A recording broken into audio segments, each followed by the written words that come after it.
గుంటూరు జిల్లా తెనాలిలో గంజాయి విక్రయిస్తున్న ముఠాను గుట్టురట్టు చేశారు తెనాలి రూరల్ పోలీసులు.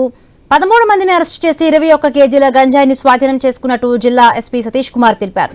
అరెస్టు అయిన 13 మందిలో విజయవాడకు చెందిన వారు 2, గుంటూరుకు చెందిన వారు 1, తెనాలి పరిసర ప్రాంతాలకు చెందిన వారు 10 మంది ఉన్నారని ఆయన తెలిపారు. బసంతి నాయక్, షేక్ గౌస్, అబ్దుల్ రషీద్లు దీనిలో ప్రధాన నిందితులుగా ఉన్నట్లుగా ఎస్పీ తెలిపారు.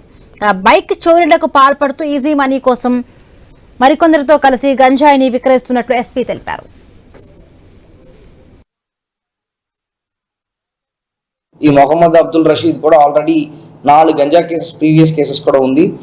ఈ ముగ్గురు దీంట్లో ఈ 13 మందిలో ఈ ముగ్గురు కూడా చాలా ఇంపార్టెంట్ పాత్రలు వహిస్తున్నారు. వీళ్ళ దగ్గర నుంచి చిన్న చిన్న ప్యాకెట్స్గా ప్యాక్ చేస్తూ సప్లై చేయడం అనేది జరుగుతుంది. దీనిలో ఈ థెఫ్ట్ ప్లస్ గంజా ఇది రెండు కూడా ఇంటర్ కనెక్టెడ్.